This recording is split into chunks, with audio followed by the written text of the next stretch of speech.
Pemirsa, dokter residen PPDS di Rumah Sakit Hasan Sadikin Bandung, Priguna Anugrah Pratama memperkosa 3 wanita dalam sepekan.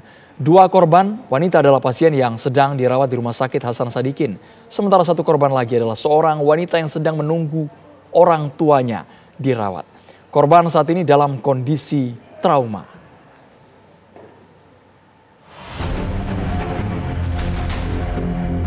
Dokter residen PPDS di Rumah Sakit Hasan Sadikin Bandung, Priguna Anugrah Pratama, benar-benar bejat. Ilmu kedokteran yang dimilikinya justru digunakan untuk pemuas birahinya. Priguna yang sedang menjalani pendidikan dokter spesialis anestesi di Rumah Sakit Hasan Sadikin menggunakan obat bius yang dipelajarinya untuk memuluskan aksi bejatnya. Pelaku bahkan tahu betul mana ruangan yang aman dia gunakan untuk eksekusi korban. Kejadian pemeriksaan 2 korban itu Priguna sendiri atau dia tidak didampingi sama dokter penanggung jawab pada saat melakukan pelayanan pemeriksaan darah dan itu? Ya, jadi awalnya bersama dengan dokter yang lain, kemudian dia menghubungi pasiennya dengan alasannya pertama akan melakukan ujian anestesi. Kemudian pasien dipanggil, dibawa ke ruangan yang sama dengan korban ketiga. Yang kedua kali itu korban dengan alasan akan dilakukan uji alergi terhadap obat bius. Sebenarnya pada saat pelayanan terhadap pasien itu sama-sama, tetapi pada saat melakukan aksinya dia menghubungi pasien itu sendiri. Tersangka Priguna Anugrah Pratama memperkosa 2 orang pasien berusia 21 dan 31 tahun. Peristiwa itu terjadi pada tanggal 10 Maret dan 16 Maret 2025 di ruangan lantai 7 Gedung MCHC Rumah Sakit Hasan Sadikin Bandung. Modus pelaku memberikan obat bius kepada kedua korban dengan dalih tes alergi obat. Setelah korban tak sadarkan diri, pelaku memperkosanya. 2 hari usai peristiwa itu, pada tanggal 18 Maret 2025, Priguna Anugrah memperkosa FH, 21 tahun. Eva adalah korban ketiga yang sedang menunggu orang tuanya dirawat di Rumah Sakit Hasan Sadikin Bandung. Pelaku membawa korban FH ke ruangan yang sama yang digunakan oleh pelaku terhadap korban pertama dan kedua. Ketiga korban Priguna Anugrah sama-sama diberikan obat bius oleh pelaku sebelum pelaku memperkosa korban. Tim Jabar Bantuan Hukum telah bertemu para korban untuk mendalami peristiwa pemerkosaan itu dan memberikan pendampingan hukum. Tim TV One mengabarkan.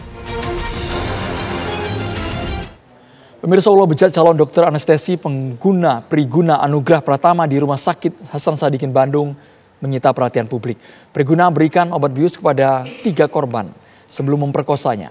Hingga kini pihak Rumah Sakit Hasan Sadikin Bandung belum banyak bicara. Lalu apa saja upaya hukum yang dilakukan para korban selama ini?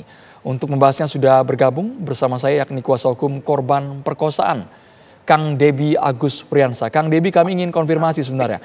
Kang Debi ini mendampingi lebih dari 1 korban. Baik. Karena dugaan sementara kan korbannya ada 2 atau 3 orang, Kang Debi. Betul.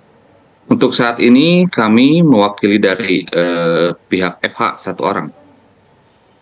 Artinya keluarga pasien yang kemarin viral yang ia visum di rumah sakit, korban tersebut, Kang Debi? Betul, betul, sangat betul. Baik, untuk 2 korban lainnya Kang Debi sudah mengetahui? Untuk 2 korban lainnya saya masih pantau di media sosial, bahwasannya Pak Dirkrim juga menyampaikan bahwa terdapat 2 korban lainnya yang saat ini justru sedang digali keterangannya di Polda Jabar. Nah, untuk tindak lanjutnya nanti kita koordinasi dulu dengan pihak Polda Jabar. Kang Debi, kami ingin tahu bagaimana komunikasi dengan korban yang saat ini akan dampingi inisial FH yang kabarnya mengalami trauma berat, Kang Debi? Ya, baik. Kemarin kita sudah berkunjung ke kediaman korban, bahwasannya korban ini sangat terpukul karena kita ketahui bersama beberapa hari yang lalu kuasa hukum dari pelaku itu mengatakan bahwa adanya upaya damai dan melihatkan upaya damai tersebut, surat tersebut, dan sayangnya juga ya di situ ada identitas korban sehingga menjadi tersebar luas dan juga menjadi tekanan bagi korban. Isi surat damainya seperti apa, Kang? Nih, surat perdamaiannya itu kebetulan dilakukan dan dilaksanakan sebelum kami menjadi kuasa hukum korban. Jadi sebelumnya itu ada kuasa hukum korban terdahulu. Nah, saya sangat disayangkan juga nih kuasa hukum korban terdahulu mengapa menggiring ya korban untuk upaya damai, bahkan untuk mencabut laporan. Nah, ini kami sedang telusuri ada apa dan kenapa gitu. Maksud saya apakah ada upaya selain negosiasi, ada pula iming-iming uang agar tutup mulut? Apakah ada poin tersebut Kang yang disampaikan? Nah, itu sedang kita dalami karena tadi saya bilang bahwasannya peristiwa upaya perdamaian itu terjadi sebelum saya tim Jabar Bantuan Hukum menjadi kuasa hukum korban.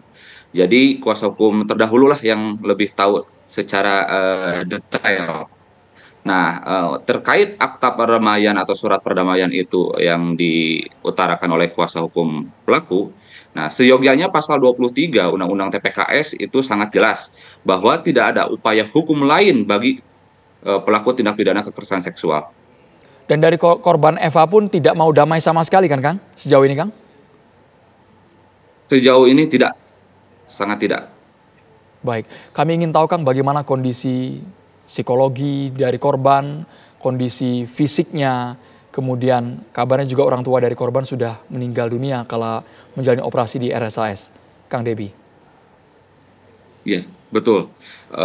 Ayahanda dari korban sudah meninggal dunia, ini sangat ironis sekali ya. Bagaimana seorang dokter residen anestesi ya yang berpraktek di RSHS bisa menggunakan bebas obat bius ya, dan sayangnya sekali tidak ada pengawasan yang secara ketat.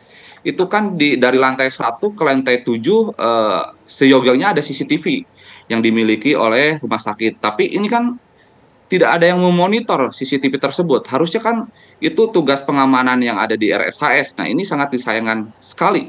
Dan juga terkait psikis ya, psikis yang dialami korban saat ini ya sangat terpukul tentunya, dan ini malah semakin ya tadi saya bilang bahwa identitas korban ini jadi tersebar kemana-mana akibat pelaku ya, dalam artian pengacara pelaku. Nah, ini menjadi bumerang ya, sehingga apa? Sehingga si korban ya itu merasa bahwasannya yang asalnya teman-temannya tidak tahu menjadi tahu. Karena yaitu tersebar identitas korban itu sangat blunder menurut saya. Dan juga berakibat ke lingkungan dari klien Anda jelas Kang Debi ya? Betul. Akibat lingkungannya menjadi semakin tertekan korban. Baik. Kang Debi, kalau lebih rinci lagi, kami juga belum mendengar sama sekali bagaimana korban pertama dan juga kedua apakah mereka melakukan visum, karena dugaan sementara Eva ini merupakan korban ketiga dari Betul. tersangka. Nah, apakah ya, baik, klien Anda bercerita waktu itu kenapa langsung terpikirkan untuk visum?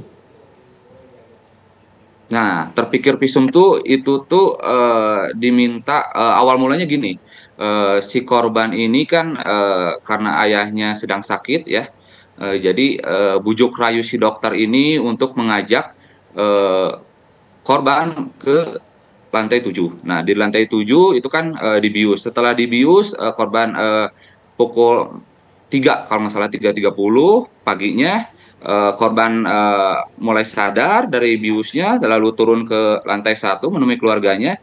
Lalu pihak kakak korban curiga. Nah, ini kok jalannya sempoyongan gitu. Coba korban untuk ke toilet terlebih dahulu. Nah, begitu di toilet terlebih dahulu merasakan sakit ya di alat vitalnya. Lalu di situ mulai curiga lagi. Dari kecurigaan itu akhirnya konsultasi ke dokter, dicek ke dokter, ternyata ditemukan yaitu cairan-cairan yang disebut sperma.